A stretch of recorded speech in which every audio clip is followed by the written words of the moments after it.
Good morning. My name is Stephen Nolan, and I'm Managing Director of the UNDP Financial Centres for Sustainability, a network of 39 financial centres, including Dublin, working together on the Sustainable Finance agenda. I'm also very proud to be Chairman of this year's Climate Finance Week 2022. I'm here live in the AIB studio today, and our next session is focused on mobilising capital in support of transition and how we can scale it up and scale the deployment of that capital in a more accelerated fashion. I'm delighted to be joined in studio by Dr. Paul Ryan from the Department of Finance and Patrick Burke from Irish Life Investment Managers. So Paul, maybe if I could turn to you first, would you mind just for audience introducing yourself, please? Okay, Stephen, good morning to everybody. I'm Paul Ryan. I work in the Irish Ministry of Finance. I lead its Department of International Finance and Climate. That has two roles. Number one, across all the MDBs, World Bank, EIB, Asian Development Bank, and then lead on climate in the department, both domestic climate and international climate finance and sustainable finance as well. Great, thank you, Paul. Patrick. Well, I'm Patrick Burke, Stephen, and I work in Irish Life Group.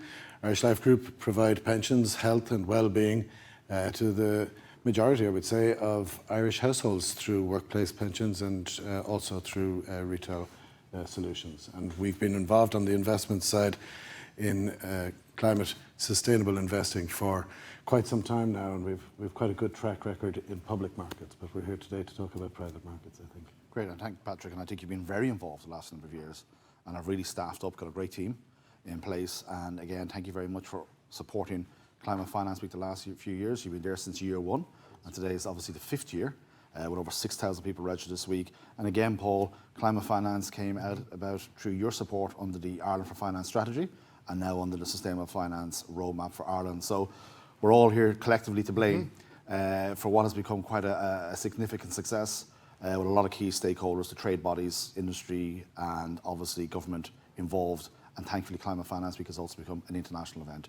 And today, Paul, staying with the international piece, we are focused on how can we mobilise capital in a more accelerated fashion to support Ireland's net zero ambitions by 2050. But if Ireland can become a lab or a model for that type of activity, there's no reason why that can be exported into Europe and further afield.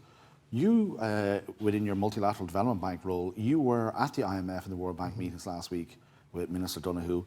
What was the sense, Paul, you got there around the whole climate and sustainable finance agenda, please? Yes, Stephen, we were just back from Washington with the Minister, and we were covering the IMF, World Bank annual meetings, as you say. But that'll also involve G7 meetings, G20 meetings, the Finance Ministers' Climate Coalition, and the key message across all of those engagements, and obviously meeting with governments as well, and management and the fund of the bank, was basically, we clearly have an energy security problem at the moment, energy cost problem leading into inflation, etc. But the message that was coming out of these meetings is we have this crisis, but we need to reinforce the work in climate action. We need to look at the energy we're using, the sources for this energy, and there was a clear call across all of the meetings, all of the engagements with finance ministers from every country across the world. Number one, to accelerate the transition to low carbon economies, and then obviously to work towards net zero by 2050. So despite our current problems, we need to focus on the future and to basically double our efforts on that. The other key message coming out that sustainable finance is a key enabler for this work, in line with the Paris agreements, and then obviously with COP27 coming up in a couple of weeks. And Paul, within that, so the meetings, and obviously we saw the different things that came out in the media, and the Irish Central Bank of Ireland Deputy Governor Sharon Donnery was good enough to join us this morning, and she mentioned something that the president of the IMF said, that if we don't get our act together, we're all going to be cooked by 2030. And coming from the president of the IMF, that's quite a significant statement, right? And I know you know Kristalina for a long time in her previous role at the World Bank as well. Some of the key things we're seeing, Paul, in terms of those practical challenges, the debt crisis right now, the energy crisis, the food crisis, war in Ukraine, it's just crisis after crisis, and we're seeing obviously a lot happen in the climate space. There's also this agenda about the capacity to take on projects at significant scale. So we talk about mobilising capital, and we heard over yesterday's session, there's no shortage of capital globally right now. Perhaps there's a shortage of a pipeline of projects, and then perhaps there's, and something we're going to be talking about later on, innovative mechanisms to unlock some of that capital as well. What are you seeing, Paul? What did you hear last week around the type of pipelines, projects to be invested in? And then, forgive me, I don't want to overstate this, is there an appetite for public-private partnership in this space as well? Yeah, the key message coming out was that, governments have to do a lot, but they can't do all this work by themselves.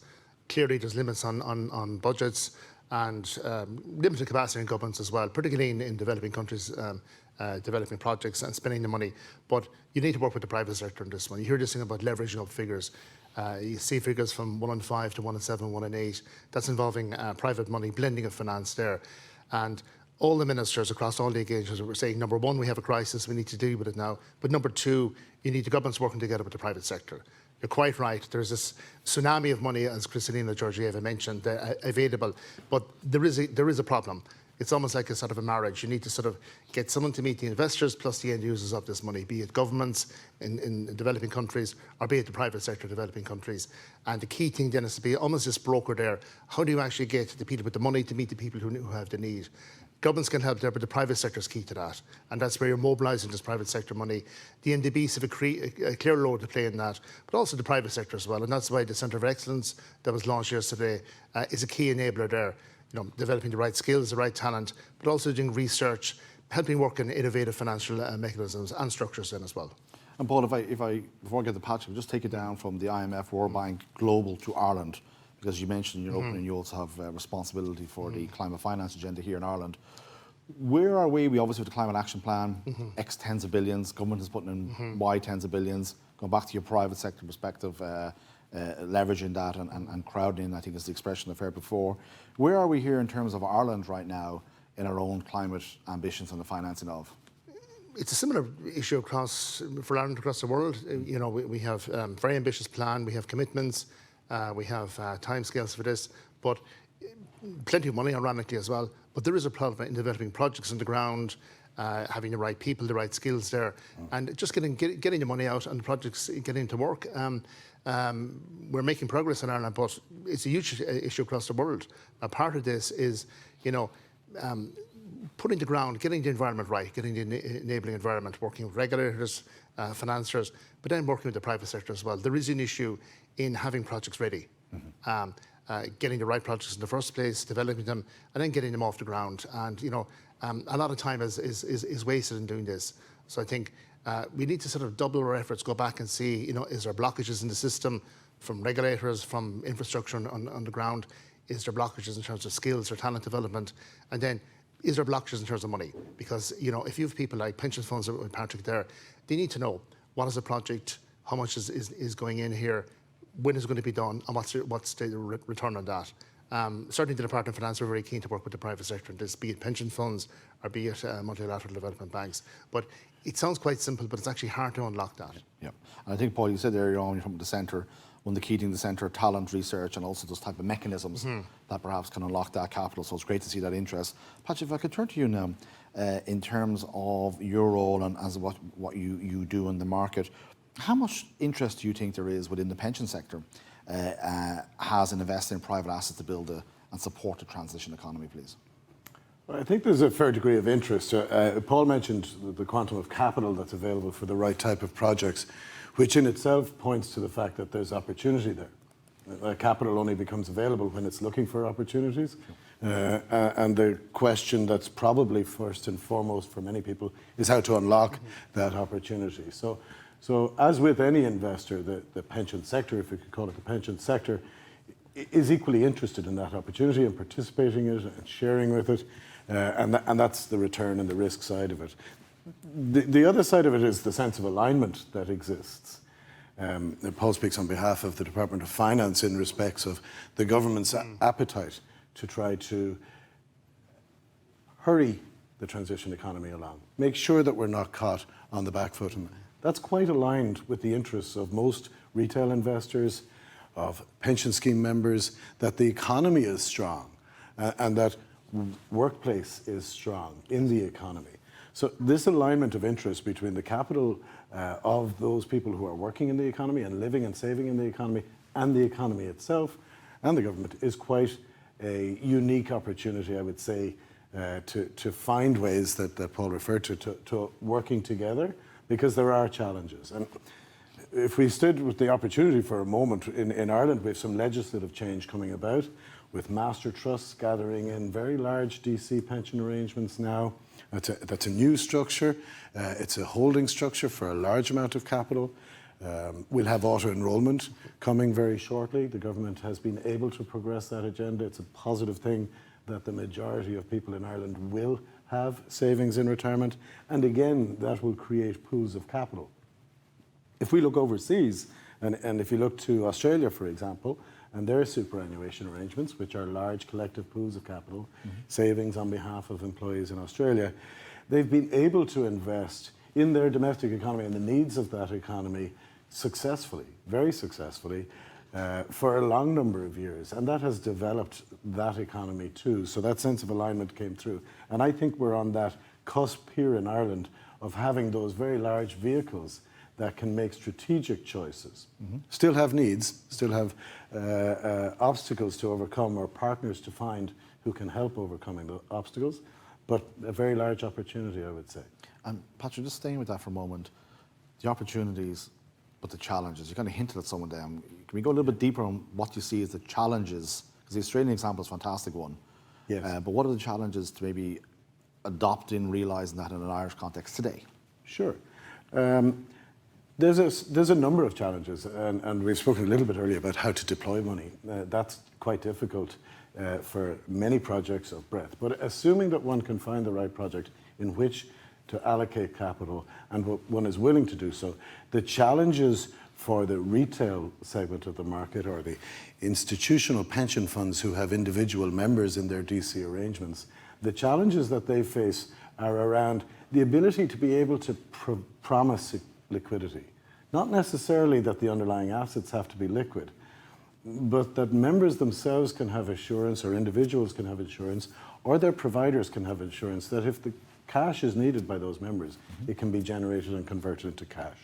And a lot of the sort of projects that we're talking about are illiquid projects that take time. Now, the state doesn't have the same concerns about liquidity or timeframes that individual investors have. So it's probably in those arenas that if we put all of the objectives into the one bucket, we could come out with different solutions for different participants in that conversation. But it is difficult, Stephen, there's no question about it. There are other matters apart from liquidity as well, J-curves, costs. How do you align the interests of all of those who are seeking the same objective? You know, I'm just conscious of time, we've got to finish in a moment or two, but listening to you both, and it's been like a whistle-top tour from DC, World Bank, IMF, back down to Ireland in terms of, look, what can we possibly do? And as you said, there's no shortage of capital right now, you both recognise that. There are challenges which you've both identified, but you both use that word difficulty, right? You know, as you said, Patrick, obviously people have seen an opportunity here. That cash can be deployed tomorrow if it was easier. And I think that's one of the key things that Climate Finance Week tries to do. Climate Finance Week isn't that normal event come in, it's a learning event. And we've moved from, Patrick, when you were good enough to support 5 years ago, we had 300 people. So over 6,000 people this year. We've very much moved from the what into the how. And we're seeing that, you know, we've had a lot of people today, you know, talk about greenwashing or the insurance piece we do at the Central Bank of Ireland yesterday, the centre pole, the talent piece. We're very much into the how. And I think the next part is the mechanisms from a capital perspective and to start to deploy some of that capital. And I think, Paul, what's, you know, excellent about the Irish government and what you've done on the Ireland for Finance and now the Irish Sustainable Finance Roadmap is that public-private element, which is quite unique, and it's really allowed us to charge ahead in this agenda. So I think if we then look at the Centre of Excellence, which was obviously launched yesterday by Minister Harris and yourself, Paul, and a few others, at the heart of that is fundamentally to build the talent, do the research, support the development of innovative mechanisms to scale up cash at an accelerated space. And I heard somebody yesterday say to turbocharge what's trying to happen here and have Ireland as an exemplar in this space. And Paul, you know from the work with the G20, if you look at the Sustainable Finance Skillnet, the G20 have now recognised that as an exemplar globally of a non-financial policy lever to really kickstart the whole agenda of sustainable finance. Patrick, you know, you've really supported the work of the Sustainable Finance Skillnet in Ireland. I think over 350 of your staff have gone through some form of programme. So I think the next step, as you said, is the mechanism. So perhaps, and I'll probably get in trouble for this, for suggesting something for the people running the centre, but perhaps the next thing is actually a public-private working session on this type of topic to identify things like what's happening in Australia. There are examples out there. They may not per se be in the climate transition space, but there are examples that perhaps could be used to say, they did this, they did that, could we look at doing something similar? And Paul, with your permission, perhaps under the committee that you chair in the Department of Finance, the Climate and Sustainable Finance Committee, perhaps bring a short note to that and say this is what we're seeing as best practice, and we can get a working session going. So, colleagues, Paul and Patrick, conscious of the time, this is a bit of a whistle-stop tour, but I'm delighted you're able to join us in the studio to give us your thoughts on this really important topic. And as I said, we're an exemplar in other areas. Why couldn't we be an exemplar in this space? And Paul, when you go back to the IMF World Bank next year, you're actually going to your colleagues in the Coalition of Finance Ministers and saying, hey, look, we've spent the last 12 months developing, and we're now kicking this off, and perhaps we can share that with the rest of the world as well. Hopefully, because I mean, this is a worldwide problem. Yeah. And even if you look at the sovereign wealth fund that we have in Ireland and our carbon tax, a lot of money is going in conjunction with the private sector into retrofitting solar, wind, etc. But it is difficult, and it's skills, but it's also getting the marriage between private and public and unlocking this money, and then project development and trying to get it rolling out quickly. That's the key issue. Absolutely. Patrick, you got any final points? Well, I think it's supplementary to what most pension monies are trying to achieve now in public markets. So it's quite compatible with where a lot of pension investments are already achieving.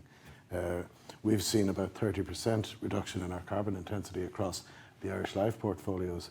So this is, if you like, an evolution from where we were 5 years ago when we were having this conversation as to the next hard thing to do. And it's great to look back at the hard things we've already done or the difficulties we've already overcome and do that with confidence then about the next steps. That's incredible. So look, thank you both. And as we finish, our next session is the geopolitics of climate finance. We're delighted we're going to be joined by Minister Donoghue in studio and Marcy Frost, who is the CEO of the US CalPERS, which is the largest US pension fund in America with 1.4 million members. And so we hope to see you back here later on today, virtually here with us in the studio. Thank you to both Paul and Patrick, and thank you.